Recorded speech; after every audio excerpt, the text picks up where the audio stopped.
Hello everyone, welcome back to our study of the Law of Moses. Lately we've been studying family law in the Law of Moses, so laws focusing on sexuality, marriage, divorce, remarriage. Last week we considered what kinds of things motivated ancient marriages, right? What makes a person eligible? And it paid us some dividends pretty much immediately in helping to understand why some in the Old Testament engaged in things like plural marriage, like Elkanah in 1 Samuel chapter 1, or in concubinage like Abraham in Genesis chapter 16. And it helps us, again, understand why these sorts of things go on. It's not to try to justify any of these practices morally. And in fact, as we start, let me just repeat the same caveat that I gave last week. This is a descriptive lesson meant to help us understand what's going on in antiquity, and especially what's happening in ancient Israel. And that, in turn, will help us understand how the Law of Moses regulates the marriage relationship and why it does the sorts of things that it does.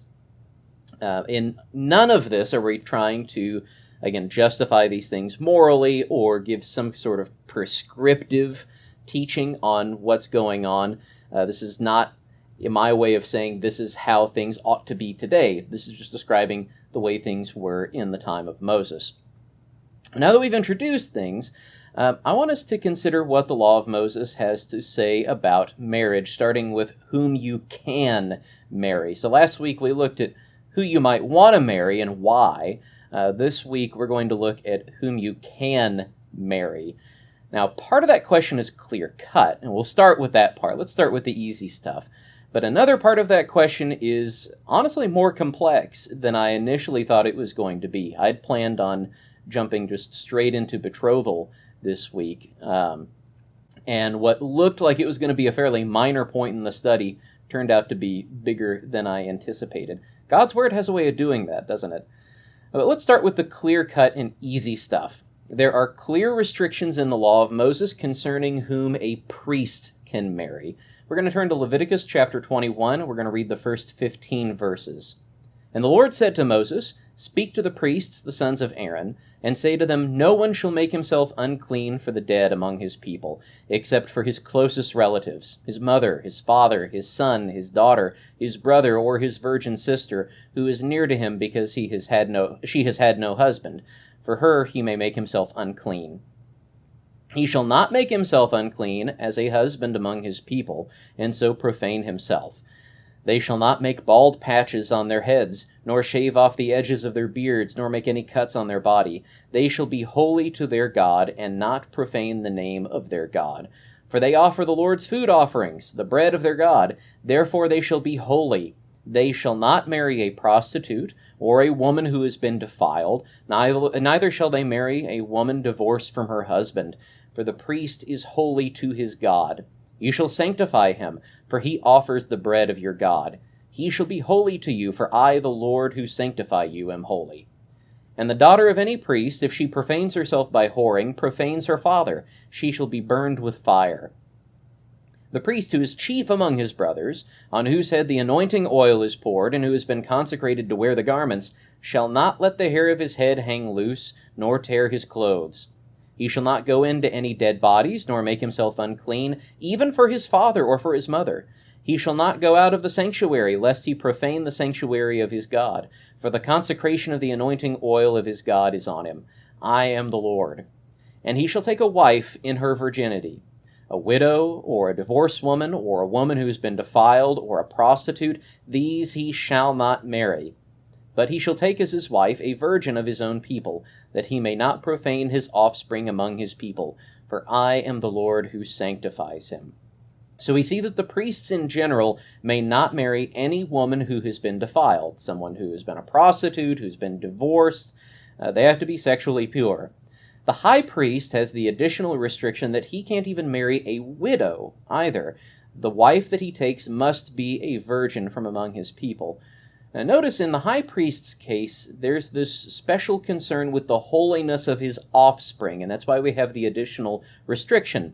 We've seen how ancient Near Easterners were generally concerned with legitimacy, and that's one of the primary eligibility factors for men who are looking for wives in antiquity, just as we saw last week. Now, it's especially true of the high priest who is carrying the lineage of Aaron. If that chain of legitimacy is broken, then the high priest is no longer one of the sons of Aaron. Right? The point emphasized in both paragraphs is that the priests and the high priest are to be holy. And we want to pay special attention to that. There is a holiness connection between marriage and what the priest is doing before God, right? His status before God. This is consistent with everything that we've seen up to this point in the law concerning marriage and sexuality and connecting it to holiness. Marriage in general, but especially the marriages of the priests, are to be object lessons to Israel about how to be holy before the Lord. All right, now that's the simple part of the marriage restrictions. And if we were to wrap it up there, well, this would be the shortest Bible class ever. But there's also another more difficult matter pertaining to Israel at large. So we've talked about restrictions concerning the priests. What about people outside of the priesthood in Israel? Well, let's start with a question. Did the law prohibit Israel from marrying foreigners? And up until I gave this another study, I thought this was a pretty slam dunk answer. Let's turn to Deuteronomy chapter 7. We'll read the first 5 verses. When the Lord your God brings you into the land that you are entering to take possession of it, and clears away many nations before you, the Hittites, the Girgashites, the Amorites, the Canaanites, the Perizzites, the Hivites, and the Jebusites, 7 nations more numerous and mightier than you, and when the Lord your God gives them over to you, and you defeat them, then you must devote them to complete destruction. You shall make no covenant with them, and show no mercy to them. You shall not intermarry with them, giving your daughters to their sons, and taking their daughters for your sons, for they would turn away your sons from following me to serve other gods. Then the anger of the Lord would be kindled against you, and he would destroy you quickly. But thus shall you deal with them. You shall break down their altars, and dash in pieces their pillars, and chop down their Asherim, and burn their carved images with fire. All right, so that seems pretty open and shut, right? I mean, it just says literally, you shall not intermarry with them. You shall not give your daughters to their sons, take their daughters for your sons. All right, seems pretty open and shut. We could add on top of that a restriction that we read in Deuteronomy chapter 23, verses 3 through 6. No Ammonite or Moabite may enter the assembly of the Lord. Even to the 10th generation, none of them may enter the assembly of the Lord forever, because they did not meet you with bread and with water on the way when you came out of Egypt, and because they hired against you Balaam the son of Beor from Pethor of Mesopotamia to curse you. But the Lord your God would not listen to Balaam. Instead, the Lord your God turned the curse into a blessing for you, because the Lord your God loved you. You shall not seek their peace or their prosperity all your days forever. Now, this passage doesn't explicitly mention marriage, but the prohibition is against them even entering the assembly of the Lord. Right? And look at that concluding remark, you shall not seek their peace or their prosperity in all your days forever. Also look at the connection that Moses draws between this restriction and Balaam. Right? So there are 2 reasons given why Israel is not to have anything to do with Ammon and Moab. First, they didn't meet you with bread and with water on the way when you came out of Egypt. Instead, and this is the second reason, instead they hired Balaam, the son of Beor, the son of from Pethor of Mesopotamia, to curse you. And we remember what Balaam did, not just trying to curse Israel himself, but also later on arranging things so that Israel would have relations with Moabite women who would tempt them away to serve Baal of, I've forgotten which Baal it was. We'll read that passage later on in the class in Numbers chapter 25. Baal Peor. So the connection there, this is a more general restriction against Ammonites and Moabites that would naturally include marriage, right, along with any other kind of peaceful and prosperous relationship between Israelites and Moabites. And if we take these texts in isolation, it seems like Israel in general was to avoid intermarrying with the nations that they dispossessed, and just generally with all the rest of the nations. Right? That the marriages that they engage in are supposed to be within Israel. Right? This is the reading I've always taken. It seems to be confirmed in the story of King Solomon's wives as well. And this example we're going to read even expands on that. Right? So we had the 7 nations explicitly named in Deuteronomy 7. We had the Ammonites and the Moabites named in Deuteronomy 23. The next text we're going to look at, 1 Kings chapter 11, verses 1 through 8, is going to add even more to that list.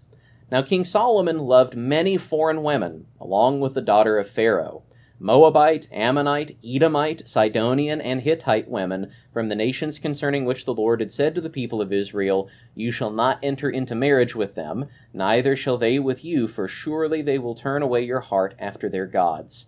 Solomon clung to these in love. He had 700 wives who were princesses, and 300 concubines, and his wives turned away his heart. For when Solomon was old, his wives turned away his heart after other gods, and his heart was not wholly true to the Lord his God, as was the heart of David his father. For Solomon went after Ashtoreth, the goddess of the Sidonians, and after Milcom, the abomination of the Ammonites. So Solomon did what was evil in the sight of the Lord, and did not wholly follow the Lord, as David his father had done. Then Solomon built a high place for Chemosh, the abomination of Moab, and for Molech, the abomination of the Ammonites, on the mountain east of Jerusalem. And so he did for all his foreign wives who made offerings and sacrificed to their gods. Right, so it seems that the author of 1 Kings takes the same reading of Deuteronomy chapter 7. In fact, he alludes to it. He doesn't outright quote the whole thing, but he gives us the essence of the message. Concerning these nations concerning which the Lord had said to the people of Israel, "You shall not enter into marriage with them, neither shall they with you, for surely they will turn away your heart after their gods." All right, this is referring back to Deuteronomy chapter 7.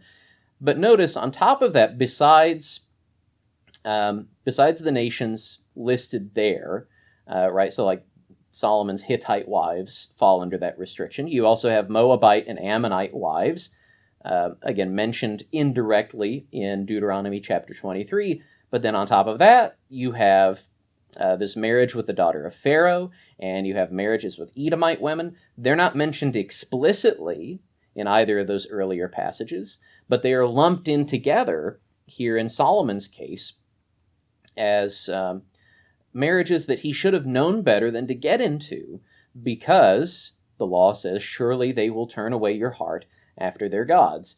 And that's what the story is about, that all of these foreign women turn his heart away from fidelity to the Lord. On top of that, so this is not only the reading that I always took, this is not only the reading that the author of 1 Kings seems to take, it is also the reading of the law taken by Ezra and Nehemiah much later in Israel's history, after the return from exile. Now, when I say Ezra and Nehemiah, I'm referring to the individuals, not to the books that bear their names. That's an important distinction, and it's going to make sense why I draw that distinction later on in today's class, because think of it in terms of Moses, or you could even think of it in terms of Peter, for that matter. But let's start with Moses. Moses has 2 roles in the Bible. There is Moses the author, the divinely inspired author, who is recording the story, again, under the inspiration of the Spirit. And then you also have Moses, the character who acts in the story that he is recording. Now, everything that Moses the author writes is right, or it's inspired. But not everything that Moses the man does in the story is right, even though those actions are recorded in the inspired writings. It's easy in Moses' case to distinguish between those 2 roles, Moses as author and Moses as man, as character, as actor, as it were. So we approve of everything that Moses writes. We don't approve of everything that Moses does that we read about in those writings. And it's obvious in Moses' case, because Moses commits his sin by striking the rock instead of speaking to it. God comes out and explicitly condemns him And all of that is recorded in the text there for us. We see the same thing happen with Peter in the New Testament. Peter, again, he serves these two roles. He is a divinely inspired author, but he's also a person that we read about doing things in the inspired writings. And we approve of everything that Peter writes, but we don't approve of everything that Peter does. Right? For example, holding himself aloof from the Gentiles, as Paul records in Galatians chapter 2. Now, just bear in mind here, again, we are reading about what Ezra and Nehemiah do. And it'll make sense later on why I'm making that distinction. Let's start in Ezra chapter 9. We're going to read the first 2 verses. After these things had been done, the officials approached me and said, "The people of Israel and the priests and the Levites have not separated themselves from the peoples of the lands with their abominations, from the Canaanites, the Hittites, the Perizzites, the Jebusites, the Ammonites, the Moabites, the Egyptians, and the Amorites. For they have taken some of their daughters to be wives for themselves and for their sons, so that the holy race has mixed itself with the peoples of the lands. And in this faithlessness, the hand of the officials and chief men has been foremost." So Ezra mentions, or this person the officials who approach Ezra, they allude to these passages that we've already read, Deuteronomy 7 and Deuteronomy 23, in the list of people that they mention. We read this also in Nehemiah chapter 13, and remember, Nehemiah and Ezra were rough contemporaries, right? They're ministering in Israel at roughly the same time, shortly after the return from exile. They're both involved in the reconstruction of Israel around Jerusalem. Nehemiah chapter 13, we'll read verses 23 through 27. "In those days also I saw the Jews who had married women of Ashdod, Ammon, and Moab. And half of their children spoke the language of Ashdod, and they could not speak the language of Judah, but only the language of each people. And I confronted them, and cursed them, and beat some of them, and pulled out their hair. And I made them take an oath in the name of God, saying, 'You shall not give your daughters to their sons, or take their daughters for your sons, or for yourselves. Did not Solomon, king of Israel, sin on account of such women? Among the nations there was no king like him, and he was beloved by his God, and God made him king over all Israel. Nevertheless, foreign women made even him to sin. Shall we then listen to you and do all this great evil and act treacherously against our God by marrying foreign women?'" Right, so in Ezra and Nehemiah's case, there's this conflict involving intermarriage between Israelites and foreigners, and both of these texts refer back to Israel's past. Ezra refers back to the law. Nehemiah refers back to the history, to King Solomon, which we read earlier. And all of this, again, is what we would expect if we assume that Ezra and Nehemiah's reading of the law is correct. And again, we're talking Ezra and Nehemiah, the men, not the inspired authors.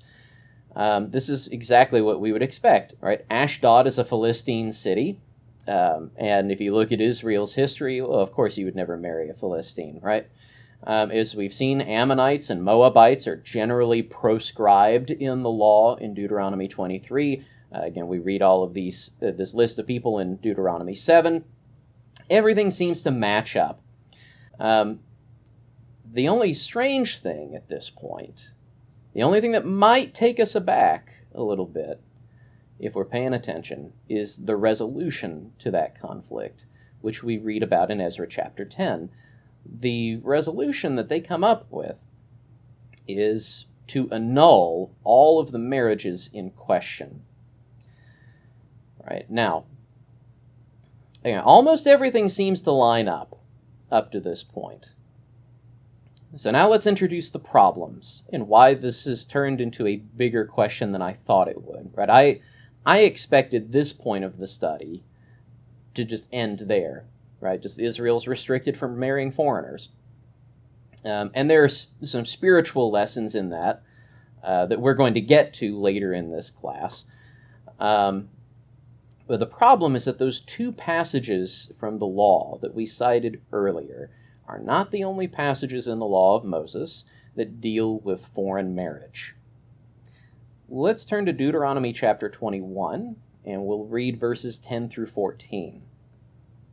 When you go out to war against your enemies, and the Lord your God gives them into your hand, and you take them captive, and you see among the captives a beautiful woman, and you desire to take her to be your wife, and you bring her home to your house, she shall shave her head and pare her nails. And she shall take off the clothes in which she was captured, and shall remain in your house, and lament her father and her mother a full month. After that you may go in to her and be her husband, and she shall be your wife. But if you no longer delight in her, you shall let her go where she wants. But you shall not sell her for money, nor shall you treat her as a slave, since you have humiliated her. All right, so here the law gives explicit permission for Israel to marry foreigners. Now, if this was the only thing going on, we might say, okay, well, right, there's not really a conflict here between this text and what we read earlier. And concerning just these texts, there's not a conflict, right? But our explanation might be, well, you have specific nations named in Deuteronomy 7 and in Deuteronomy 23, and so you just have to assume that in Deuteronomy 21, Moses is talking about when you go out to war against people other than that. Now, it's not exactly an airtight. It's not exactly airtight reasoning in and of itself, because you look at Israel's history and who do they go to war against? Well, not just the people in that were in the Promised Land before. You see that. You also see them going to war with Moab, with Ammon, with Edom, with the Philistines especially, and later on, we have examples of all of those kinds of marriages being condemned. Philistine, Edomite, Egyptian. It doesn't matter if they weren't explicitly named in Deuteronomy 7. So that's a difficulty with that interpretation, that explanation for how these passages work together. The problem gets worse, though. Beyond that, beyond this text where Israel is given explicit permission to marry foreigners, and the way that these marriages happen is regulated in the law, we also have several prominent examples of good foreign marriages in the Old Testament, and foreign marriages that seem to explicitly violate what we have read in Deuteronomy 7 and in Deuteronomy 23. Let's start with maybe the prime example, Ruth. Ruth is a Moabitess, which already tells us that we are running afoul, seemingly, of Deuteronomy chapter 23. And in her story, we read of two Israelite men marrying her. Her first husband, Kilian, who dies at the beginning of the book, and then Boaz, Kilian's kinsman, who marries her at the end of the book. We should note, by the way, Boaz himself is the product of a foreign marriage. The weird thing about this is that we don't actually learn that in the Old Testament. We don't learn that until Matthew's genealogy in Matthew chapter 1, where we learn that Boaz's father was a man named Salmon, spelled exactly like the fish. I know, just one of those funny things between Hebrew and English. His father was named Salmon, is an Israelite, and his mother is none other than Rahab the harlot, who was a Canaanite woman. In other words, she is explicitly forbidden. Right? You're not supposed to marry a Canaanite. And you're not really supposed to marry a Moabitess either, from everything that we've seen up to this point. And yet, here we have now two examples. You have Rahab and Ruth entering into marriage with Israelite men, and there's no disapproval at all. In fact, remember, they are both part of the lineage of King David and of Jesus. And absolutely nothing is made of their heritage. There's no opposition. Whether you look in Ruth or you look anywhere else, There's no opposition to their marriage. All right, maybe we could try to explain away Rahab as an exceptional case because of how she helped the spies. We don't have any similar explanation for Ruth. She's just a Moabite woman. And we don't read of any kind of tension regarding her first marriage. All right, nobody steps in and says, hey, Killian, you can't marry her. She's a Moabitess. We don't have anything with Boaz either. Even though it's an essential part of Ruth's story that they go to the city gates and they consult with the elders concerning this marriage. There's no question at any point that, wait a minute, this woman's a Moabitess and you shouldn't be marrying her. So, well, if Israel is just blanketly forbidden from marrying foreigners, why do you have two Israelites marrying Ruth? And why is Ruth given such a place of honor in Israel's history? Shouldn't those marriages have been forbidden? Again, likewise for Rahab. Both of them, Rahab and Ruth, are in the genealogy of Jesus. We can't lose sight of that. But Ruth and Rahab are not the only examples. Again, from here it gets even worse. The problem just grows. Look at Bathsheba. Now, Bathsheba herself is an Israelite, but who's her husband? She marries Uriah the Hittite.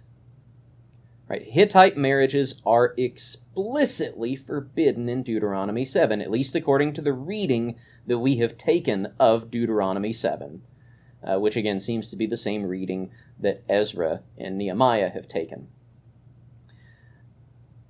Now, on top of that, Bathsheba is likely a noble woman. Her father is Eliam, and Eliam is counted among the mighty men of David. He's one of the 30. So she's not some commoner. Right? She is a prominent woman of Israel. In fact, you think of the story, how is David able to see her bathing on the roof? Their houses are fairly close together. Who lives close to the king? Not some commoner, not some peasant. She is a prominent woman of Israel entering into a marriage with a Hittite. And the narrative treats her marriage to Uriah as legitimate. The whole story of David's sin with Bathsheba hinges on the legitimacy of her marriage to Uriah. If her marriage was illegitimate, if it needed to be annulled, like the marriages that we read about in Ezra chapter 10, then the story of David's sin with Bathsheba makes no sense at all. No sense. So, those are the problems in front of us. Let's turn our attention then back to Ezra and Nehemiah and start to try to make sense of all of this. What do we make of Ezra and Nehemiah and what they've done? There are some possibilities. It's possible that these particular marriages that are mentioned in Ezra 9 and Nehemiah 13 are leading to idolatry, and that it's just not reported explicitly in the text. Right? We'll say more about that in just a minute, but that's a possibility, that these particular marriages are leading to idolatry. Now, what makes their case challenging is that God does not intervene directly in their stories at all. Right? Often, the prayer of Ezra chapter 9, the prayer that Ezra offers in response to this marriage crisis, it gets compared, and I've made this comparison multiple times myself, to the prayer of Daniel chapter 9, since they're both really profound and heartfelt prayers of repentance. There is an essential difference, though, between Ezra 9 and Daniel 9. In Daniel 9, an angel of the Lord answers Daniel's prayer, and he comes immediately. Right? He even says, I was sent out when you started praying. There's no answer to Ezra's prayer. And beyond that, well, where did Ezra come up with the idea to annul all of the marriages? Let's go ahead and look at Ezra chapter 10. Let's read the first 5 verses and pay attention. Read closely. Where does this solution come from?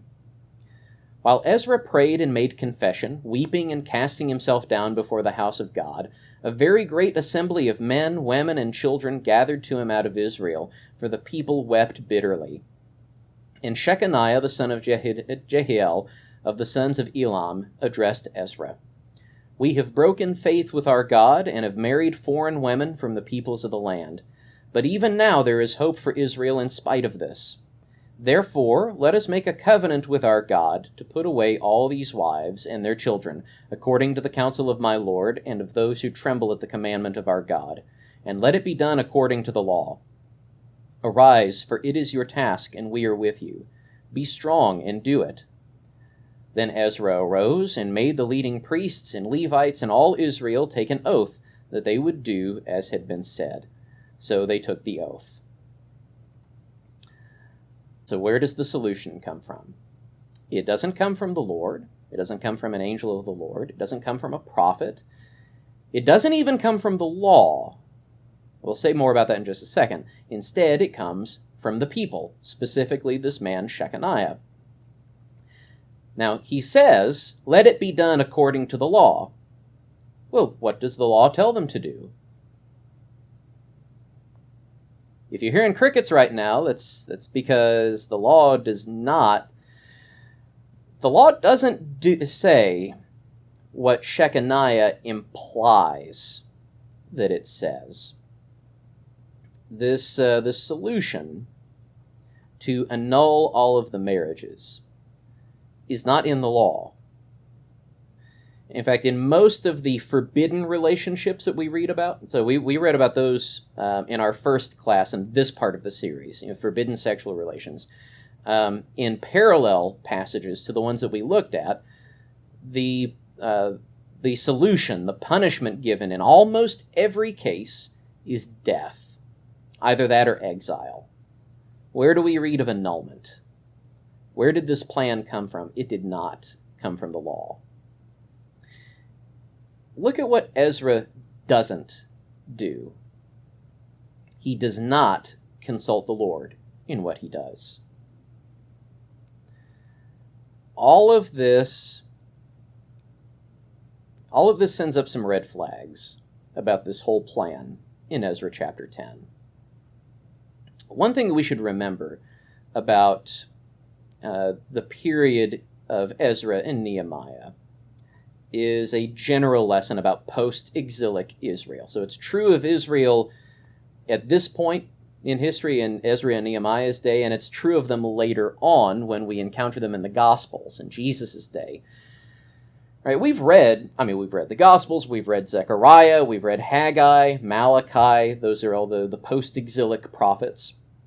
The general story of post-exilic Israel is that they've not changed. They've really not changed much from before they went into exile, with the key exception of idolatry. They've put away idols. They don't turn to idolatry. They are, in fact, practically anal about it. They express a whole lot of zeal. But as we saw in Haggai's case, for example, that expressed zeal doesn't usually turn into actual zeal. We see the same thing with the Pharisees. Jesus spends a whole chapter in Matthew condemning them for that exact thing. They talk a good game, but they don't do as they say. All right, they are hypocrites. All right, you go back again to Haggai's time. They say they're going to build the temple. They just sit around and don't do it for a long time. We also see that they generally misunderstand the law, and they generally turn it to other purposes, which is how we end up with Israel in the shape it's in during the life of Jesus. It's all over the Gospels, especially all of the religious leaders that Jesus encounters. They don't understand the law. Whether it's Nicodemus, who doesn't understand this basic idea you must be born again, or the Sadducees, who claim that there's no resurrection. Jesus tells them explicitly, the problem is you don't understand the Scriptures or the power of God. And he explains to them from the Scriptures how the resurrection is present in the law of Moses. It's a problem with the Pharisees, too. None of them understand the law. They misread it constantly. And then Jesus has to ask them explicitly, right? What does the law say, and how do you read it? We reread that in the Gospels. It's entirely possible that Ezra and Nehemiah, the men, have misread and misapplied the law, as we see the men of Israel doing so often. And this is why I stressed earlier that we have to distinguish between Ezra and Nehemiah, the men, versus Ezra, the author. And remember, Ezra and Nehemiah, they're separate books in our English Bibles. In Hebrew, they're one book, authored by Ezra the scribe. So we have to separate. It's really Ezra we have to focus on. We have to separate out Ezra the man from Ezra the inspired writer, just as we separate out Moses the man from Moses the inspired writer. And it's entirely possible that at this point in Ezra's life, he made the wrong call. It doesn't say anything, again, against Ezra the inspired author, because, again, the Spirit only has Ezra report what he did, and does not report the judgment of God on the matter. That's the difficult thing about their case. In any case, so that's a possibility. We'll consider some other possibilities here in just a second.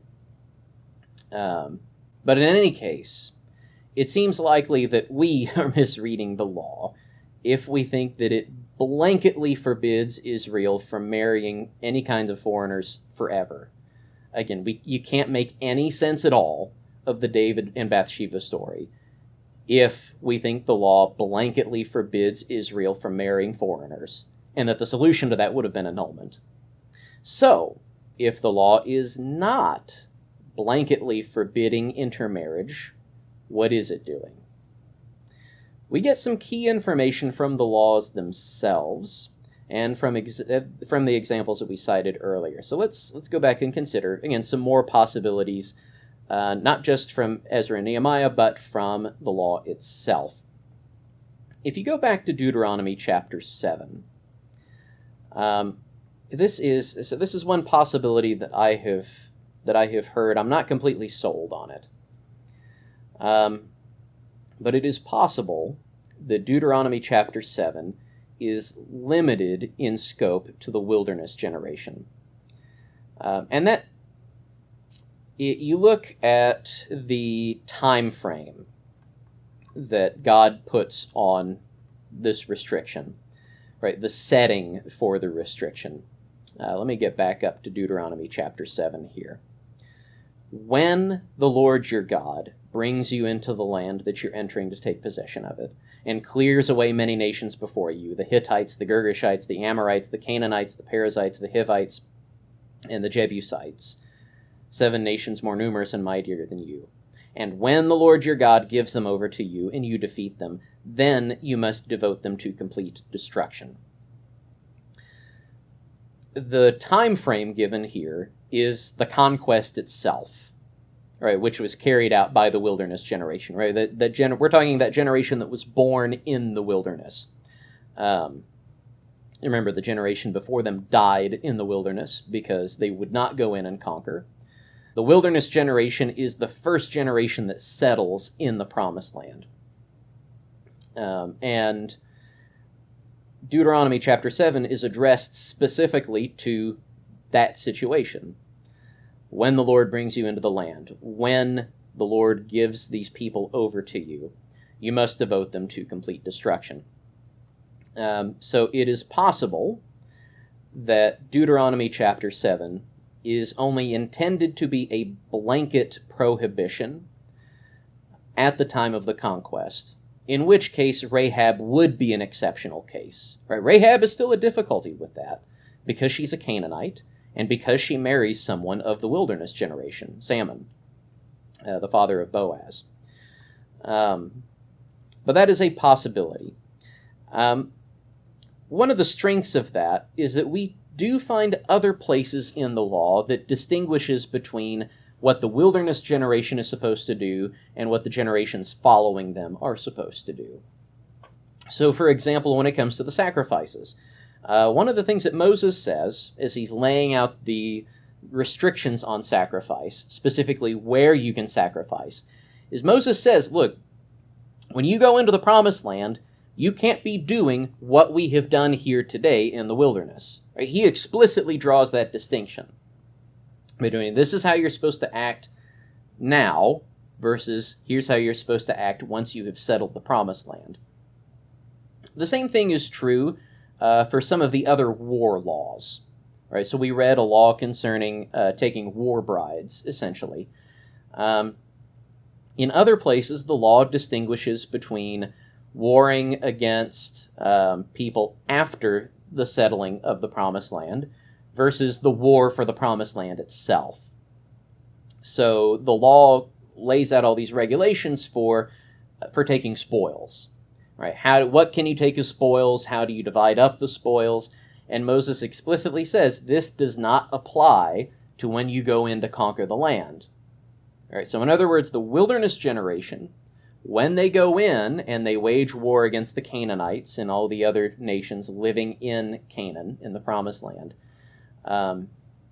instead of taking spoil and dividing it up as the law lays out, in that specific case, in the wilderness generation's case, they are to devote all of the cities to complete destruction, which is consistent with what we read in Deuteronomy 7. But after that point, after the conquest, then if they go to war, then they get to keep the spoils.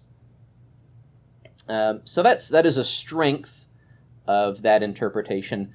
The difficulty, as I see it, is that in those other places, that distinction is drawn explicitly.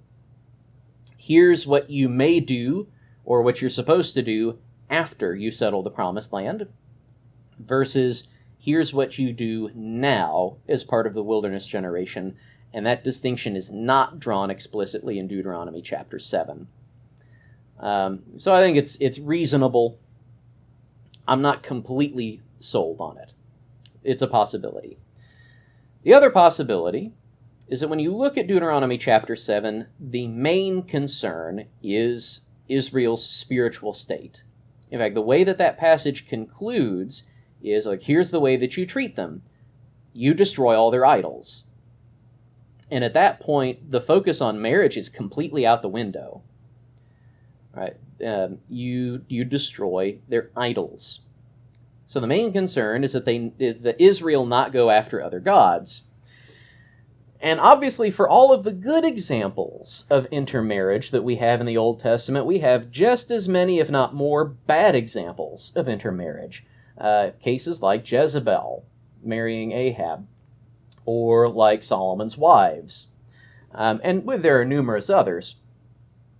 There's a similar motive, by the way, and in all of those cases, Jezebel, Solomon's wives, they lead their husbands astray. After the Canaanite gods, and after, in Solomon's case, a whole host of foreign gods. But there's a similar motive behind the Moabite ban in Deuteronomy 23. Remember, we said that law connects the ban to what Balaam did against Israel. Here's what we read in Numbers chapter 25, verses 1 and 2, and this is why I've connected it in as a marriage law. When Israel lived in Shittim, the people began to whore with the daughters of Moab. These invited the people to the sacrifices of their gods, and the people ate and bowed down to their gods.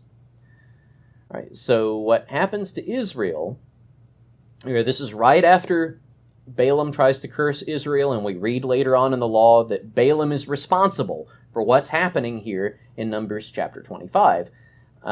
Israel begins to have relations with the daughters of Moab, and the daughters of Moab draw the sons of Israel away to sacrifice to the Moabite gods.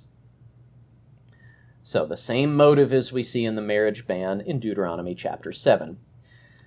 So if the concern is primarily about Israel's spiritual state, then that explains the cases of Rahab, of Ruth, and of Uriah. Now, by the way, the earlier possibility that we gave, that Deuteronomy 7 only applies to the wilderness generation, that also explains Ruth and Uriah. Right? If if later on Israel is not constrained against foreign marriage, well, then there's no question. Yeah, Ruth can marry Boaz. And yeah, Bathsheba can marry Uriah. No question about it. But this interpretation also makes sense of it, if those laws are primarily concerned with Israel's spiritual state. Consider Rahab. Rahab gives up her city to the will of God. And that's the way she expresses it whenever the spies come in. Right? She knows that God is with Israel, and so she aligns herself with Israel. She binds herself to Israel. That's what we read in the book of Joshua. Joshua tells us that Rahab joins Israel and lives in Israel even to this day, Joshua says. So at the time that the book of Joshua is being written, Rahab's descendants are still in Israel. Right? Rahab's family is still in Israel. She gives up her Canaanite identity, presumably including their gods. And the Hebrew writer lauds her faith. Right? So rather than drawing Salmon away from the worship of God, instead she is drawn to the worship of God, which makes her legitimate marriage material in the law's eyes. The same thing is true of Ruth. Rather than drawing her husbands away after the Moabite gods, Ruth gives herself over to the God of Israel. We read this famously in Ruth chapter 1, verses 15 through 17. And she, that is Naomi, Ruth's mother-in-law, she said, "See, your sister-in-law has gone back to her people and to her gods. Return after your sister-in-law." But Ruth said, "Do not urge me to leave you or to return from following you. For where you go, I will go. Where you lodge, I will lodge. For your people shall be my people, and your God my God. Where you die, I will die, and there will I be buried. May the Lord do so to me, and more also, if anything but death parts me from you." All right, so remember, all the men, by this point in the story, all the men have died. Naomi's husband has died. Her two sons have died, the husbands of Orpah and Ruth. And Orpah, Ruth's sister-in-law, has decided to go back into Moab and to go back to her father's house. And Naomi encourages Ruth to do the same thing. And notice the way she phrases it. Go back. Orpah has gone back to her people and to her gods. You should do the same, Naomi says. And Ruth does not just repudiate her people, but also repudiates her gods. She completely gives up her Moabite heritage and marks herself out as an Israelite. Your people shall be my people, Ruth says. She is giving up her own native people. Your God shall be my God, she says. She gives up her native gods. She gives up Chemosh. Where you die, I will die, and there will I be buried. And it's hard to overstate the importance of that in the ancient mind. She gives up her claims on Moabite land and attaches herself to the promised land. Right? This is a huge deal. Where you die and where you're buried is important. Right? Remember what happens to the bones of Joseph. Right? He's not buried in Egypt. He's entombed there temporarily, but they bring him back to the promised land. And likewise, before him, Jacob, whenever he dies, they don't bury him in Egypt. They take him back to Canaan, where he had lived. Where you die and where you are buried says a lot about who you are, well, in this case, were. And Ruth says, I'm going to die where you die, and I'm going to be buried there. So she has completely given up anything relating to her Moabite identity and has aligned herself with Israel. And most importantly, she has given up the Moabite gods and given herself to the God of Israel. It seems that Uriah is of the same caliber as Ruth. He's a Hittite, but from what we can read in his story, he has rejected his Hittite heritage for a place in Israel.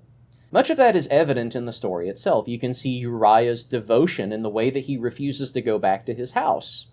Right? David, he calls Uriah back to try to trick him to go in and have relations with Bathsheba so that whenever, all of a sudden, oh, now there's a baby, Uriah will think, oh, that must be mine, right? David's trying to trick him into to providing for an illegitimate child. And Uriah refuses. He doesn't know anything about the pregnancy, obviously. Instead, he is keeping himself consecrated for battle, even when he's at home. He's completely devoted, not just to David, but to Israel. Right? Remember, Uriah is also one of the mighty men of David. He has a high position in Israel. Even his name indicates that he has given up his Hittite heritage. Uriah is not a Hittite name. He's taken on a Hebrew name. It means flame of God. All right? He has taken on an Israelite identity. The Yah in Uriah refers to the God of Israel, to the holy name of the God of Israel. So Uriah and Ruth and Rahab all fit into this pattern of foreigners who do not lead their spouses astray from the Lord to follow other gods. Instead, they go in the other direction. They give up their foreign gods and they worship the God of Israel.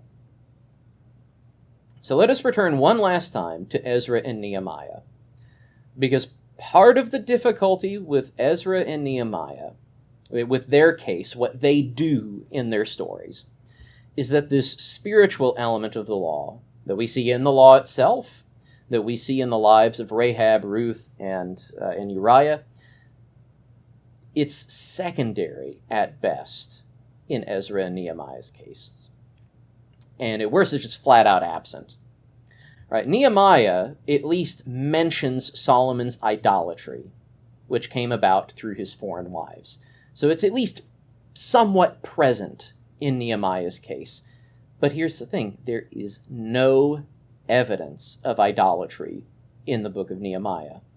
There's no evidence that these marriages are leading to idolatry. That's why we said earlier we might just have to assume that maybe these were idolatrous marriages. It's not stated that there's any kind of idolatry going on in that case. Instead, the chief problem in Nehemiah, the chief problem that's stated, is that the offspring of these marriages speak some Philistine dialect instead of speaking Hebrew. Again, remember, Ashdod is a Philistine city. So when he says they speak the language of Ashdod instead of the language of Judah, he's complaining that they don't speak the right language. Right? That ought to sound familiar to us, by the way. They speak some dialect of Philistine instead of speaking Hebrew or Aramaic.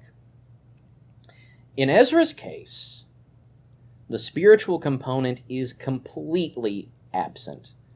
Right? Shechaniah kind of alludes to it. Right, if we go back up to Ezra chapter 9, let me get the text pulled up here. In Ezra chapter 9, Shechaniah says, "The people of Israel and the priests and the Levites have not separated themselves from the peoples of the lands with their abominations. From the Canaanites, the Hittites, the Perizzites, the Jebusites, the Ammonites, the Moabites, the Egyptians, and the Amorites." So he says they've not separated themselves from the peoples of the lands with their abominations. That almost kind of implies that maybe there's some idolatry going on, but that's not what Shechaniah says later on. Right? It's also entirely possible he is just... the concern is that they've not separated themselves from the peoples of the lands. And he's just associating the peoples of the lands with pagan abominations. For, he says, they have taken some of their daughters to be wives for themselves and for their sons, so that the holy race has mixed itself with the peoples of the lands. That's Shechaniah's concern. The holy race has mixed itself with some of the peoples of the lands. The word translated race here, by the way, is the Hebrew word for seed. Right? We're talking about offspring. We're talking about lineage, children. There are a couple of ways to read that. this concern might be messianic. The seed promise is a big deal in the Old Testament, and by this point in Israel's history, Israel has some kind of messianic expectation, and they understand that the Messiah is going to be descended from their own people. He's going to be a son of Israel. It was understood that the Messiah would be the offspring of David. That's why there was so much expectation regarding Zerubbabel. But that concern and Shechaniah's complaint makes no sense at all at this point in history. Right? If Shechaniah is concerned with the racial purity of the line of the Messiah, that boat sailed a long time ago. The Messianic line, again, already includes Rahab and already includes Ruth, a Canaanite and a Moabite. Right? If that's Shechaniah's concern, again, he's just flat out wrong. Otherwise, the concern seems to just be purely racial. And that's consistent with the emphasis in Nehemiah on the language of the offspring. Right? That it ultimately all comes down to ethnic and racial concerns that we don't read about in the law. Okay, even if you go back and look at Deuteronomy 7, is that the explanation for why they're not to intermarry? Because we want you to be good, genetically pure Jews. We want you to speak Hebrew forever. That's nowhere in the law. The concern is the idolatry.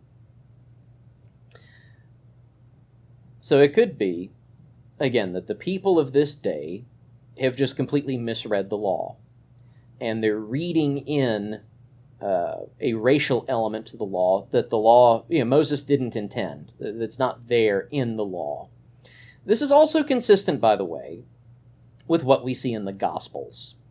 A post-exile Israel that has gone completely xenophobic, to the point that Jewish converts, even later on, Jewish converts to the Christian faith have a hard time accepting Gentiles into the faith because it is so baked in, this idea of racial purity, that God's people have to be part of the ethnic stock of Israel. That these Jewish converts have a very hard time accepting Gentiles into the faith. Right? And we see it in places like Mark 7, the Pharisees challenging Jesus' disciples, why don't they wash their hands when they come in from the marketplace? Because just being in contact with Gentiles makes you unclean. Again, where do you find that in the law? It's not there. We know for a fact that post-exile, that is Second Temple Judaism, turned really racist, with no basis in the law at all. Is that what happened in this case, in Ezra 9 and 10, and in Nehemiah 13? It's a possibility. Again, the chief difficulty is that we don't have God stepping in at any point in the story, either to bless or to condemn what Ezra and Nehemiah have done. So, the short of it is that based on the total evidence of Scripture, it does not appear that Israel was completely forbidden from marrying foreigners. We have enough examples, worked in enough ways, that it's not possible to say that the law of Moses completely forbade Israel from marrying any kind of foreigner. The true restriction is marrying somebody who's faithful. Right? That's the real important thing. And we find that reflected in the law as well, right? If you, or if even your wife tries to, if anybody, even your spouse, tries to draw you away after other gods, don't listen to them. That's what the law tells us